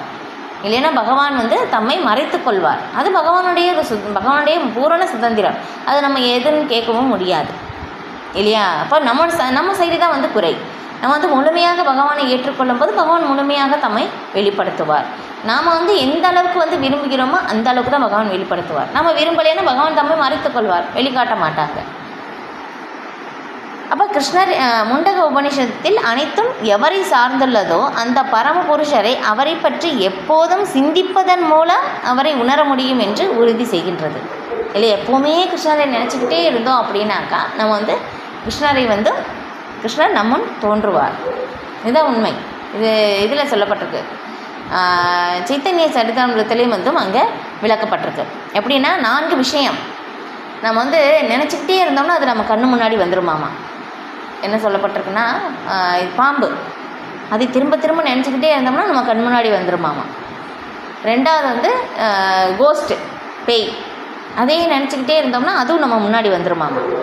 அதுக்கப்புறம் 3வது வந்து வியாதி. நம்ம திரும்ப திரும்ப அந்த ஒரே வியாதியை நினச்சிக்கிட்டே இருந்தோம்னா அதுவும் நமக்கு வந்துடும். அதுக்கப்புறம் 4வது வந்து பகவான் விஷ்ணுவை திரும்ப திரும்ப நினச்சிக்கிட்டே இருந்தோம்னா நம்ம கண் முன்னாடி வந்து வருவாங்க. சாஸ்திரத்தில் வந்து சொல்லப்பட்டிருக்கு இது. இப்போ அதே தான் வந்து இங்கே சொல்லப்படுது. இப்போ கிருஷ்ணரை வந்து நம்ம நினச்சிக்கிட்டே இருந்தோம்னா கண்டிப்பாக பகவான் முன் தோன்றுவார். கிருஷ்ணரை பற்றி அதுதான் சொல்லப்படுது. ஏன்னா அர்ஜுனனை விட்டு பாண்டவர்களுக்கு வந்து பகவான் வந்து ரொம்ப பிரியமானவராக இருந்தார். ஸ்ரீமத் பாகவதத்தில் ரொம்ப அழகாக வந்து விளக்கப்பட்டிருக்கு. ஏன்னா பகவான் வந்து ஏன்னா இதில் பீஷ்மதேவர் வந்து சொல்லுவாங்க, அவங்க அம்பு படுக்கையில் இருக்கும்போது பகவானுக்கு வந்து அம்பு படுக்கையில் வந்து இருக்கும்போது அங்கே வந்து சொல்கிறாங்க, உங்கள் பக்கத்தில் இருப்பது யாருன்னு தெரியுமா? உங்களுக்கு நண்பராக இருந்தார், ஆலோசகராக இருந்தார் இல்லையா, தூதுவராக செயல்பட்டார், எல்லா விதத்திலும் உங்களுக்கு வந்து உங்கள் அருகிலே வந்து இருந்தார். அவர் வந்து யாருன்னு தெரியுமா? அவர்தான் முழுமுதற் கடவுள் அப்படின்னு சொல்லி வந்து பாண்டவர்களுக்கு அந்த அம்பு படுக்கையில் இருக்கும்போது பீஷ்மதேவர் வந்து சொல்கிறார். அது இப்போ ரொம்ப அழகாக இருக்குது. அந்த பீஷ்மதேவர் வந்து பாண்டவர்களுக்கு வந்து யுதிஷ்டிர மகாராஜுக்கு உபதேசம் செய்யும்போது அந்த விளக்கமே வந்து ரொம்ப அழகாக இருக்குது. அது அப்போ வந்து அந்த மாதிரி வந்து சொல்கிறாங்க. இப்போ வந்து கிருஷ்ணர் வந்து அந்த அளவுக்கு உயர்ந்தனில்லை. ஏன்னா அர்ஜுனன் வந்து எப்படின்னா, அர்ஜுனனை விட்டு பகவான் அவங்க வந்து காட்டுக்கு வந்து போனதுனாலும் பகவான் கூட வந்து அவங்க கூடயே வந்து போகிறாங்க. ஏன்னா அதில் வந்து நீங்கள் பார்க்கலாம். ஏன்னா அர்ஜுனன் வந்து எப்போவுமே நான் வந்து கிருஷ்ணரை பற்றியே நினைத்து கொண்டே இருந்தால் அர்ஜுனனை விட்டு பிரிந்திருக்கவே இல்லை. அதை வந்து நாரத முனிவர் வந்து ஒரு தடவை வந்து பார்க்க வர்றாங்க. இப்போ அந்த மாதிரி வரும்போது பகவான் கிருஷ்ணனுடைய மடியில் வந்து அர்ஜுனன் வந்து படுத்திருக்காராமா.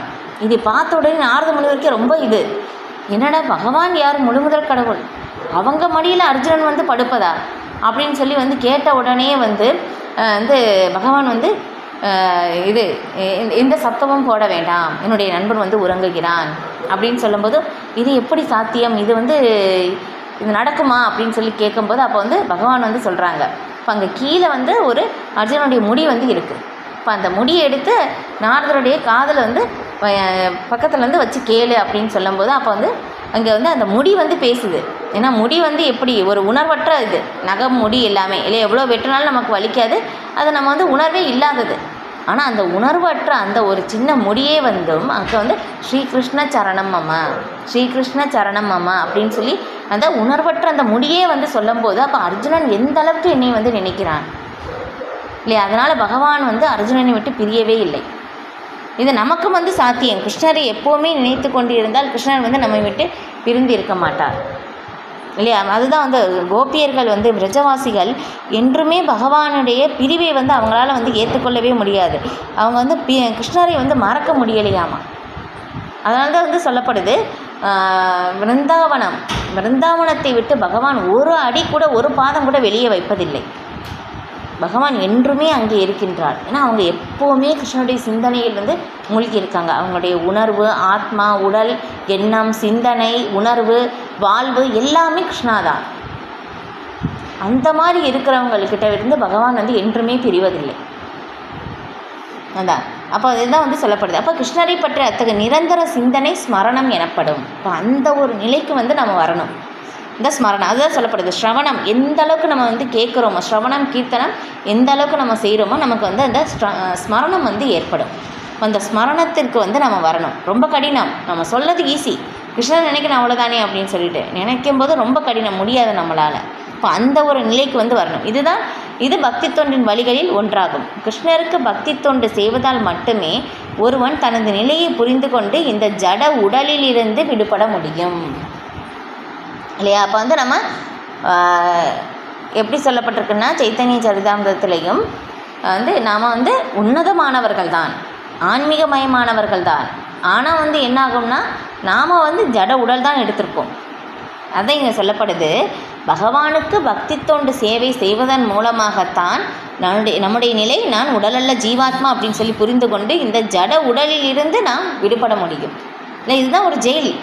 இந்த உடல்லேருந்து நம்ம வெளியே போகணும் இல்லையா? இதுதான் அறியாமை. இதுதான் நமக்கு வந்து எல்லா துன்பத்திற்கும் காரணமாக இருப்பது. என்னென்னா இந்த உடல் தான் நமக்கு காரணம். நாம் நினைக்கிறோம் துன்பம் வந்து துன்பத்திற்கு காரணம் இவங்க தான் அவங்க தான் அப்படின்னு சொல்லி. யாருமே இல்லை. துன்பத்திற்கு காரணம் நாம் தான். இந்த உடல் தான் நமக்கு எல்லா துன்பத்திற்கும் காரணமாக அமைகின்றது. அதான் இங்கே சொல்லப்படுது. கிருஷ்ணருக்கு பக்தி தொண்டு செய்வதால் மட்டுமே ஒருவன் தனது நிலையை புரிந்து கொண்டுன்னா நான் ஜீவாத்மா, இந்த உடலிலிருந்து நான் வேறுபட்டவன் அப்படின்னு சொல்லி நம்ம புரிந்து கொண்டு இந்த ஜட உடலிலிருந்து விடுபட முடியும் இல்லையா? அப்போ இதிலிருந்து நம்ம வெளியே வரணும். இப்போ வேதங்களில் தூய்மையானவர்களில் மிக தூய்மையானவர் என்று பரமபுருஷர் ஏற்கப்படுகிறார் இல்லையா? பகவான் தான் தூய்மையானவற்றிலும் தூய்மையானவர் பகவான். தூய்மையானவர்களில் மிக தூய்மையானவர் கிருஷ்ணரே என்பதை புரிந்து கொள்பவன் தனது பாவச் செயல்களிலிருந்து தூய்மையை அடையலாம். பாருங்களேன், கிருஷ்ணர் தான் உன்னதமானவர். ஏன்னா இன்னொரு நம்ம வந்து எளிமையாக புரிந்து கொள்வதற்கு ஒரு உதாரணம். இப்போ ஒரு சூரியன் இருக்குது இல்லையா? சூரியன் வந்து எப்படி ஒரு அசுத்தமான இடத்தில் வந்து விழுந்தாலும் அந்த இடத்தையே வந்து தூய்மைப்படுத்திவிடும். இப்போ வந்து சூரியனே வந்து தூய்மைப்படுத்தும் போது இப்போ சூரியன் வந்து பகவானுடைய தேஜஸில் பிரம்மஜோதியிலிருந்து வருகின்ற அந்த ஒளியிலிருந்து தான் சூரியன் வந்து நமக்கு ஒளி கொடுக்கிறார்.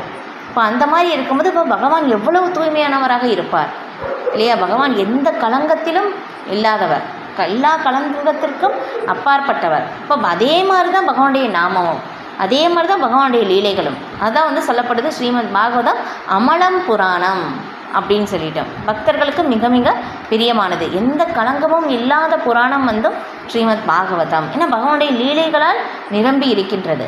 இப்போ அதை வந்து நம்ம தொடர்ந்து கேட்கும்போது பகவானுடைய ஒரு சம்பந்தம். ஏன்னா பகவானுடைய நாமத்திற்கும் பகவானுடைய லீலைகளுக்கும் பகவானுடைய குணங்களுக்கும் வேறுபாடு இல்லை. இப்போ கிருஷ்ணரை பற்றி நம்ம எந்த அளவுக்கு அவருடைய லீலைகள் வந்து கேட்குறோமோ நம்ம பகவானோடு தொடர்பு கொள்கிறோம். பகவானுடைய நாமத்தை வந்து சொல்லும்போது நம்ம பகவானோடு தொடர்பு கொள்கிறோம். இப்போ அந்த அளவுக்கு நம்ம தொடர்பு கொள்ளும்போது என்னாகும், நாமளும் அந்த தூய்மை அடைந்த நிலைக்கு வந்து உயர்கின்றோம். இப்போ அந்த தூய்மை அடைந்த நிலையில் வந்து நம்முடைய உண்மையான சொரூப நிலையை வந்து நாம் வந்து புரிந்து கொள்ள முடியும். இந்த அறியாமையிலிருந்து நாம் விடுபட முடியும். இப்போ பரமபுருஷனிடம் சரணடையாதவரை பாவச் செயல்களின் பாதிப்பிலிருந்து தப்ப முடியாது இல்லையா? பகவான் வந்து சொல்கிறாங்க, எல்லா விதமான தர்மங்களையும் துறந்து என்னிடம் சரணடைவாயாக, உன்னை எல்லா பாவ விளைவுகளிலிருந்தும் நான் விடுவிக்கின்றேன் அப்படின்னு சொல்லி. அப்போ வந்து இதுதான் நம்முடைய வந்து முக்கிய கவலையாக இருக்கணும். நாம் எப்படி பகவானிடம் சரணடையலாம்? அப்போ ஏன்னா இங்கே அதான் சொல்லப்படுது. ஏன்னா எல்லா பாவச் செயல்களும் யார் வந்து விடுபடுறாங்களோ, புண்ணிய செயல்கள் வந்து இருக்கோ அவங்களால தான் பக்தியில் ஈடுபட முடியும் இல்லையா? அதனால தான் பக்தியில் வந்து யாருமே வர முடியலை. இல்லை நம்முடைய பாவச் செயல்கள் அந்தளவுக்கு நம்ம வந்து எப்படி நிறைய வச்சுருக்கோம். அதனால தான் நமக்கு வந்து இந்த உடலே வந்து நமக்கு எடுக்க வேண்டி இருக்குது. அப்போ இதிலேருந்து நம்ம வெளியே வரணும் இல்லையா? அதனால தான் வந்து சொல்லப்படுது, எந்த ஒரு நிலையில் இருந்தாலும் கிருஷ்ணரை பற்றி எந்த அளவுக்கு கேட்குறோமோ, கிருஷ்ணருடைய நாமம் அவ்வளோ சக்தி வாய்ந்ததாக இருக்குது. நம்முடைய பாவச் செயல்களின் விளைவுகளை வேரோடு அடுக்க வல்லது. அதான் வந்து சொல்லப்படும். அதனால தான் 9ஆம் அத்தியாயத்திலே வந்து சொல்லப்படும். அந்த விளக்கம் வந்து நம்ம வந்து பார்த்தோம் இல்லையா? ராஜவித்யா ராஜகுக்கியம் பவித்ரம் இதம் உத்தமம் பிரத்யக்ஷா பகவான் தர்மியம் சுஷூகம் கர்தும் அவ்யயம் அப்படின்னு சொல்லி. அப்போ பகவானுடைய பக்தி தொண்டு அவ்வளவு சக்தி வாய்ந்ததாக இருக்குது. இவ்வளோ கொடிய பாவத்தில் இருப்பவரையும் வந்து தூய்மைப்படுத்தும். பகவானுடைய நாமம் அவ்வளோ சக்தி வாய்ந்ததாக இருக்குது. இப்போ வந்து எந்த அளவுக்கு வந்து நம்ம சொல்கிறோமோ அந்த அளவுக்கு நம்ம பாவச்செயல்களின் விளைவுகளிலிருந்து நாம் விடுபடும் போதும் என்னாகும்னா நம்ம வந்து பகவானை வந்து புரிந்து கொள்ள முடியும். ஏன்னா பகவான் ரொம்ப அதை இங்கே சொல்லப்படுது, பவித்திரமானவர், தூய்மையானவர். இப்போ வந்து பகவானுடைய நாமும் அதே மாதிரி தான். அப்போ பகவானோடு நம்ம தொடர்பு கொள்ளும்போது நாமளும் அந்த தூய நிலைக்கு வந்து உயர முடியும். இப்போ கிருஷ்ணர் பவித்திரமானவர் என்ற அர்ஜுனனின் கூற்று வேத இலக்கியங்களின் கூற்றுகளுக்கு ஏற்புடையதாகும். மேலும் நாரதரை தலைமையாக கொண்ட மிகச்சிறந்த சான்றர்களும் இதை உறுதி செய்கின்றனர். ஏன்னா வந்து எப்படின்னா பகவானுடைய பக்தி தொண்டு சேவை வந்து செய்யும் போதும் என்ன ஆகும்னா இங்கே சொல்லியிருக்க வந்து பாவச் செயல்களின் பாதிப்பிலிருந்து விடுபடலாம் அப்படின்னு சொல்லியிருக்காங்க. அது எப்படின்னா இப்போ வந்து நம்ம வந்து செய்கின்ற பாவம் வந்து பாவத்தின் பழம் தான் நம்ம அனுபவிக்கிறோம். அந்த எப்படி சொல்கிறோம்னா இப்போ வந்து ஒரு செடி வந்து விதைக்கிறோம் இல்லையா? உடனே வந்து நமக்கு பழம் கொடுக்காது. அது என்னாகும்? அது கொஞ்சம் வளரணும், துளிர் விடணும், அதுக்கப்புறம் அதிலேருந்து காய் வரும், அதுக்கப்புறம் தான் அது கொஞ்சம் வந்து பழுக்கும் இல்லையா? நல்லா பழுத்த பிறகு பழமாக இருக்கும்போது அதை நம்ம சாப்பிட முடியும். அதே மாதிரி தான் நம்முடைய பாவத்தின் பலன் வந்து இப்போ பழுத்தது எதுவாக இருக்கோ அதுதான் பாவமாகவோ இல்லை புண்ணியமாகவோ அனுபவிக்கிறோம். இதுக்கு பின்னாடி நம்ம அனுபவிக்க வேண்டிய பாவத்தின் பலன் விதையாக இருக்குது. இன்னும் விதை வடிவம் கூட எடுக்கவில்லை இல்லையா? மொட்டாக வந்து இருக்குது. இந்த 4 விதமான ஸ்டேஜ் வந்து இருக்குது. ஆனால் பகவானுடைய பக்தி தொண்டு சேவை, பகவானுடைய நாமத்தை வந்து யார் எடுத்துக்கிறாங்களோ இப்போ அனுபவிக்கிறது நமக்கு வந்து அதிகமாக அனுபவிக்கிற பாவத்தின் பலனும் குறையும். இதுக்கு பின்னாடி நம்ம இன்னும் அனுபவிக்க போகின்ற பாவங்கள் எல்லாமே 0 ஆயிடும். அதுதான் பக்தியினுடைய ஸ்பெஷல், பக்தித்தனுடைய ஸ்பெஷல். இனி வரப்போகிற பாவத்தை வந்து நம்ம பகவான் முழுமையாக அழித்து விடுகிறார். அதனால் வந்து ஐயோ பகவானுடைய நாமத்தை சொன்னால் பாவம் போகுது அப்படின்னு சொல்லி திரும்ப பாவத்தை நம்ம செய்யக்கூடாது. அது அபராதமாயிரும். அந்த பாவத்திலிருந்து நாம் விடுபட முடியாது. அதுதான் வந்து அதனால் இந்த உன்னத நிலையை வந்து யார் ஏற்றுக்கொள்ள மாட்டார் இல்லை? பகவானுடைய நாமம் அவ்வளவு சக்தி வாய்ந்ததாக இருக்குது. ஏன்னா பகவானுடைய லீலைகளும் வந்து உயர்ந்தது. ஏன்னா பகவான் எப்படியோ ஆன்மீகமயமானவரோ பகவானுக்கு இணையாததான் பகவானுடைய நாமமும், பகவானுக்கு இணையானதாக இருப்பது தான் பகவானுடைய லீலைகளும். எந்த வேறுபாடும் இல்லை. பகவான் நேரில் வந்தால் எந்த மாதிரி அந்த உன்னத பலன் கிடைக்குமோ அதே உன்னத பலனும் நாமத்தின் மூலமாக அடைய முடியும் இல்லை? அந்தளவுக்கு வந்து சக்தி வாய்ந்ததாக இருக்குது பகவானுக்கான அந்த பக்தி தொண்டு சேவையும். அதான் வந்து திரும்ப திரும்ப சொல்லப்படுது. இந்த ஒரே ஒரு வழிதான் ஆத்மாவுக்கு வந்து இதிலிருந்து விடுபடுவதற்கான ஒரே வழி. ஸ்ரீ சுகதேவ கோஸ்வாமி கூட ஸ்ரீமத் பாகவதத்தில் வந்து சொல்லப்படுது இல்லை? இந்த பௌதிக சுழற்சியில் வந்து நம்ம திரும்ப திரும்ப வந்துக்கிட்டே இருக்கோம். இதுக்கு ஒரே வழி என்னென்னா பகவானுக்கான நேரடியான பக்தி தொண்டு சேவை ஏற்பது தான் முக்திக்கான வழி. இதை தவிர வேறு வழியே இல்லை அப்படின்னு சொல்லிட்டாங்க. இதுதான் ஒரு வழி. நம்ம வந்து தனியான ஒரு இடத்தில் வந்து சிக்கிட்டோம், எங்கேயுமே தெரியாத ஒரு இடத்துல வந்து வந்துட்டோம் இல்லை? இதுக்கு ஒரு பக்தர் வந்து உதாரணம் கொடுத்தாங்க. ரொம்ப வந்து புரிதலுக்கான அந்த ஒரு உதாரணம் எப்படின்னா, நம்ம வந்து ஒரு இடத்திற்கு வந்து பிரயாணம் வந்து செய்வதற்காக வந்து போகிறோம் இல்லை? ஒரு இடத்துக்கு இங்கே இருந்து வேறு ஒரு இடத்திற்கு வந்து போயிருக்கோம். ஒரு 30 நாள் அங்கே வந்து இருக்கணும் அப்படின்னு சொல்லி போயிருக்கோம். இப்போ அந்த மாதிரி நம்ம வந்து போயிருக்கும்போது என்ன ஆகுதுன்னா, அந்த மாதிரி நம்ம வந்து போயிருக்கும் போதும் திடீர்னு நமக்கு வந்து ஒரு விபத்து ஏற்படுது. அந்த விபத்தின் மூலமாக என்ன ஆகுதுன்னா நமக்கு வந்து கோமா ஸ்டேஜுக்கு வந்து போயிடும். அதுக்கப்புறம் நமக்கு வந்து அந்த இது எல்லாமே வந்து மருத்துவம் சிகிச்சை எல்லாமே வந்து செய்த பிறகு நமக்கு அந்த உயிர் வந்துடுது. அதுக்கப்புறம் வந்து அந்த உணர்வு நிலைக்கும் வந்து வர்றோம். ஆனால் இருந்தாலும் நான் யார் அப்படின்னு சொல்லி நம்ம மறந்துட்டோம். இது எவ்வளோ மோசமான நிலை பாருங்களேன் இல்லையா? அவங்களுக்கு தெரியுது, அவங்களுக்கு இருக்கின்ற திறமை வந்து எல்லாமே வந்து அவங்களுக்கு ஞாபகம் வருது, படித்தது எல்லாமே ஞாபகம் வருது, மற்றது எல்லாமே ஞாபகம் வருது. ஆனால் நான் எந்த இடத்திலிருந்து இங்கே வந்தேன், நம்ம திரும்பி நான் இந்த இடத்துலேருந்து நான் எங்கே போகணும் அப்படின்னு சொல்லி மறந்துட்டோம். அந்த ஒரு நிலை பாருங்கள், எவ்வளோ ஒரு மோசமான நிலை. அதே நிலையில் தான் நம்ம இப்போ இருக்கோம். ஒரு பக்தர் இந்த உதாரணம் சொன்னாங்க. நான் ஆரம்பத்தில் பக்தியில் ஆரம்ப நிலையிலேருந்து வரும்போது எனக்கு அப்போ புரியலை, இப்போ புரியுது. ஏன்னா நிராதாரமான ஒரு நிலையில் நம்ம இங்கே விழுந்துட்டோம். ஏன்னா பகவான் தான் நமக்கு நித்தியம் உறவு இருக்குது இல்லை. இன்னொரு உதாரணம் சொன்னால் இன்னும் நல்லா புரியலாம் இல்லையா. ஒரு பொருட்காட்சிக்கு ஒரு அப்பாவோட ஒரு சின்ன குழந்தை போகும்போது இப்போ அந்த குழந்தை பார்க்குது இல்லையா. அங்கே பார்க்கும்போது என்னாகும், நிறைய ஒரு அழகழகாக கலர் கலராக இருக்குது இல்லையா. நிறைய இந்த விளையாட்டு விளையாடுறதுக்கான நிறைய இருக்குது. அதுக்கப்புறம் கலர் கலராக இருக்கும். அப்புறம் சாப்பிட்றது இருக்குது, பொம்மையெல்லாம் இருக்கும், இந்த மாதிரிலாம் இருக்கும். எல்லாமே அந்த குழந்தையை பார்த்து ரசிக்குது. ஆனால் என்னாகும்னா ஒரு குறிப்பிட்ட கட்டத்தில் திரும்பி பார்க்கும்போது அப்பா இல்லை அப்படின்னாக்கா பக்கத்தில் இருக்கிறவங்க எல்லாருமே நிறைய பேர் அங்கே இருக்காங்க இல்லையா. விளையாடுறதுக்கு நிறைய பொருட்கள் இருக்குது இல்லையா, கலர் கலராக இருக்குது, அங்கே விளையாடுறதுக்கு நிறைய இருக்குது, சாப்பிட்றதுக்கு இருக்குது. ஆனால் எது கொடுத்தாலும் அந்த குழந்தை ஏற்றுக்குமா? இல்லை, ஏற்றுக்காது. ஏன்னா அந்த குழந்தைக்கு சந்தோஷம் எங்கே இருக்குன்னா அப்பா என் பக்கத்தில் இருக்காங்க, அதுதான் சந்தோஷம். மற்ற பொருட்களில் பகவான் அந்த குழந்தைக்கு ஆனந்தம் இல்லை. ஆனால் நாம் என்ன நினைக்கிறோம்னா பகவானை விட்டுட்டு மற்ற இடத்தில் நம்ம ஆனந்தத்தை தேடுறோம் இல்லையா. அதுதான் அந்த குழந்தைக்கு எப்படி அப்பா ஆனந்தமோ அதே மாதிரி தான் நம்மளுடைய ஆனந்தமும் பகவான் தான். ஆனால் அதை மறந்துட்டோம் இல்லையா. அப்போ அதை நம்ம அந்த ஆனந்தத்தை விட்டுட்டு இங்கே நம்ம மற்ற இடத்துல நம்ம ஆனந்தத்தை தேடுறோம். ஏன்னா பகவான் தான் சச்சிதானந்த ரூபம். பகவான் நமக்கு எல்லாமே இங்கே கொடுத்துட்டாங்க. ஆனால் ஆனந்தம் மட்டும் இங்கே இல்லை. ஆனந்தம் பகவானிடம் தான் இருக்குது. நமக்கு ஆனந்தம் வேணும்னா பகவானிடம் தான் கேட்க முடியும், அங்கே தான் போக முடியும். இப்போ கிருஷ்ணரே புருஷோத்தமரான முழுமுதற் கடவுள். ஒருவன் எப்போதும் அவரின் மீது தியானம் செய்து அவருடனான திவ்யமான உறவினை அனுபவிக்க வேண்டும் இல்லையா. அதுதான் இப்போ எப்போவுமே கிருஷ்ணர் மீது தியானம் செய்து அவருடனான திவ்யமான உறவு, பகவானுக்கும் நமக்கும் தான் அந்த திவ்யமான உறவு இருக்குது. அதுதான் ஆத்ம தளத்தில் இருந்து செயல்படுவது. அவரே உன்னதமான இருப்பிடம். உடல் தேவைகள் மற்றும் பிறப்பு இறப்பிலிருந்து அவர் விடுபட்டவர் இல்லையா. நம்மளை மாதிரி பகவானுக்கு பௌதிகமான உடல்கள் கிடையாது. பௌதிகத்திற்கு தான் பௌதிக உடலுக்குத்தான் பசி, தாகம், தூக்கம், பயம் எல்லாமே. ஆத்மாவுக்கு இல்லை இல்லையா. அப்போ நமக்குள்ளேயும் இந்த ஜீவாத்மா இருக்குது இல்லை. ஜீவாத்மா ஏதாவது சாப்பிட்றது கேட்குதா? இல்லை இல்லையா. ஆத்மா நிரந்தரமாக இருக்குது. ஆத்மா இந்த உடலுக்கு தான் பசி, தாகம் எல்லாமே.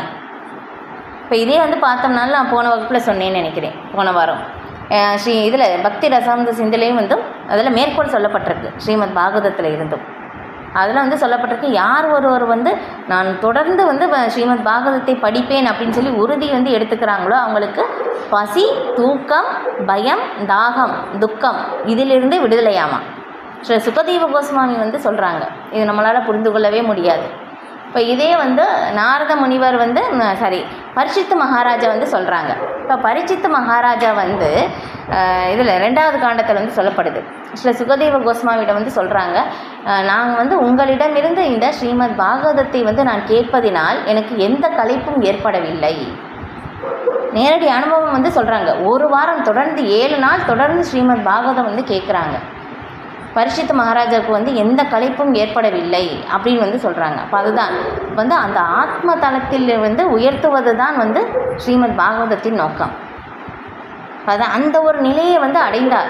ஸ்ரீமத் பாகவதத்தில் நீங்கள் பார்த்தீங்கன்னா அந்த பக்தர்களுடைய நிலை எல்லாருமே அந்த உன்னத தளத்தை அடைந்தவர்கள். நேரடியான நமக்கு அந்த உதாரணம் அனுபவம் கொடுக்கப்பட்டிருக்கு. எல்லாராலையும் அது முடியும், எல்லாராலையும் அது பயிற்சி செய்ய முடியும், எல்லாருக்கும் அந்த நிலை இருக்குது அப்படின்னு சொல்லி சொல்லப்படுது. அப்போ உடல் தேவைகள் மற்றும் பிறப்பு இருப்பிலிருந்து பகவான் விடுபட்டவர். அர்ஜுனன் மட்டும் இதை உறுதி செய்யவில்லை. எல்லா வேத இலக்கியங்களும் புராணங்களும் சரித்திரங்களும் இதையே கூறுகின்றன. எல்லா வேத நூல்களிலும் கிருஷ்ணர் இவ்வாறே வர்ணிக்கப்பட்டுள்ளார். நான் பிறப்பற்றவன் என்ற போதிலும் தர்மத்தை நிலைநிறுத்துவதற்காக இவ்வுலகில் தோன்றுகின்றேன் என்று அவரே 4ஆம் அத்தியாயத்தில் கூறுகிறார் இல்லையா. பகவான் பிறப்பற்றவர்னால பகவான் பிறக்கிறார் அப்படின்னு சொல்லி இங்கே சொல்லலை இல்லையா. பகவான் தோன்றுகிறார் தான் அப்படின்னு சொல்கிறாங்க இல்லையா. பகவான் பிறக்கிறார் அப்படின்னு சொல்லி எங்கேயுமே நம்ம கேட்கல. அதை இங்கேயே அதான் சொல்லப்பட்டிருக்கு. நான் பிறப்பற்றவன் என்ற போதிலும் தர்மத்தை நிலைநாட்டுவதற்காக இவ்வுலகில் நான் தோன்றுகிறேன் இப்போ அதுவும் எப்படி வந்து பகவான் வந்து வர்றாங்கன்னா, சம்பவாமி ஆத்ம மாயையா, பகவான் வந்து பூரண சுதந்திரமானவர். தம்முடைய சொந்த ஆன்மீக சக்தியின் மூலமாகத்தான் வந்து அந்தரங்க சக்தியின் மூலமாக வருகிறார். நம்மளை மாதிரி வந்து இந்த உடல் எடுப்பதற்காக வந்து நாம் இந்த உடலில் வந்து எடுத்தே ஆக வேண்டும், அந்த மாதிரி வந்து ஒரு அந்த ஒரு திணிக்கப்பட்ட நிலையிலிருந்து பகவான் வரவில்லை. பகவான் பூரண சுதந்திரமானவர். தம்முடைய முழு சுதந்திரத்தில் தம்முடைய அந்தரங்க சக்தியின் மூலமாக தான் பகவான் தோன்றுகிறார். அதுதான் சொல்லப்படுது. இப்போ அவரே ஆதி புருஷர், அவரே எல்லா காரணங்களுக்கும் காரணம் என்பதால் அவருக்கு எந்த காரணமும் இல்லை. இல்லையா? பிரம்மசங்கீதையிலும் வந்து பார்க்குறோம், ஈஸ்வர பரம கிருஷ்ண சச்சிதானந்த விக்கிரக அனாதிராதிர் கோவிந்த சர்வ காரண காரணம் அப்படின்னு சொல்லிட்டோம் இல்லையா? பகவானை வந்து தரிசனம் செய்த பிறகு, பகவானை முழுமையாக உணர்ந்த பிறகு பிரம்மசங்கீதையை வந்து பாடுகிறார் பிரம்மதேவர். அப்போ அனைத்தும் அவரிடமிருந்து தோன்றுபவையே, எல்லாத்திற்கும் மூலம்தான் பகவான் தான். இந்த பக்குவமான ஞானத்தை பரமபுருஷரின் கருணையால் மட்டுமே பெற முடியும். பகவானுடைய கருணையால் தான் வந்து பெற முடியும். பிரம்மதேவருக்கும் பகவான் வந்து இந்த சதுஸ்லோகி பாகவதத்திலையும் சொல்லும் போதும் அதுலேயும் வந்து சொல்கிறாங்க, என்னை பற்றிய ஞானம் வந்து பரம ரகசியம், புரிந்து கொள்ள முடியாது, என்னுடைய கருணையால் தான் புரிந்து கொள்ள முடியும், பக்தி தொண்டினால் மட்டும்தான் புரிந்து கொள்ள முடியும். இதுதான் வழி, வேறு வழி இல்லை. இப்போ கிருஷ்ணரின் கருணையால் அர்ஜுனன் இங்கே தன்னை வெளிப்படுத்துகிறான். கிருஷ்ணரின் கருணையால் தான் வந்து அர்ஜுனன் எல்லாமே வந்து பேசுகிறாங்க. இப்போ இந்த ஸ்லோகம் வந்து அர்ஜுனன் சொன்னாங்க அப்படின்னாக்கா கிருஷ்ணனுடைய கருணையால் தான் அப்படின்னு சொல்லப்படுது. நாம் பகவத்கீதையை புரிந்து கொள்ள விரும்பினால் இந்த 2 ஸ்லோகங்களில் கூறப்பட்டுள்ள கருத்தை ஏற்றுக்கொண்டாக வேண்டும் இல்லையா? ஏன்னா இந்த இதை வந்து நம்ம புரிந்து கொண்டால்தான் பின்னாடி வர்ற அத்தியாயமும் நம்மளால் புரிந்து கொள்ள முடியும். ஏன்னா ரொம்ப கடினம். இந்த 14வது அத்தியாயம்லாம் வரும்போதும் அது சேர்த்துறக்கெல்லாம் அப்படிலாம் ரொம்ப கஷ்டமாக இருக்கும், புரிந்து கொள்ள முடியாது. ஏன்னா இதை வந்து நம்ம ஏற்றுக்கொண்டால் தான், அதில் தான் பகவான் வந்து அந்த கோர்வையாக கொண்டு வர்றாங்க. இந்த ஒவ்வொரு அத்தியாயம் நம்ம வந்து அதை புரிந்து கொள்ளும் போது தான் அடுத்த அத்தியாயமும் வந்து நமக்கு புரியும். ஏன்னா கிருஷ்ணர் தான் உன்னத ஆளுநர், உன்னத அனுபவிப்பாளர், முழுமுதற் கடவுள். முதல்ல நம்ம ஏற்றுக்கணும், அதுக்கப்புறம் தான் நம்மளால் வந்து அடுத்த நிலைக்கே வந்து புரிந்து கொள்ள முடியும். அதான் பகவத்கீதையில் முதல் பாடம் வந்து கடவுள் யார், நான் யார் அப்படின்னு சொல்லி கொடுப்பாங்க இல்லையா? அப்போ கடவுளுக்கும் நமக்கும் தான் அந்த நித்திய உறவு வந்து இருக்குது. இப்போ அதுதான் வந்து சொல்லப்படுது. ஓகே, அப்போ இதுவே குரு சீட பரம்பரையை ஏற்றுக்கொள்ளுதல் எனப்படும். சீட பரம்பரையை பின்பற்றாதவன் பகவத்கீதையை புரிந்து கொள்ள முடியாது. இதுதான் வழி இல்லையா? இதுதான் வழி, வேறு வழியே இல்லை. சீட பரம்பரையின் மூலமாக தான் புரிந்து கொள்ள முடியும். இது பேரளவிலான பட்ட படிப்பினால்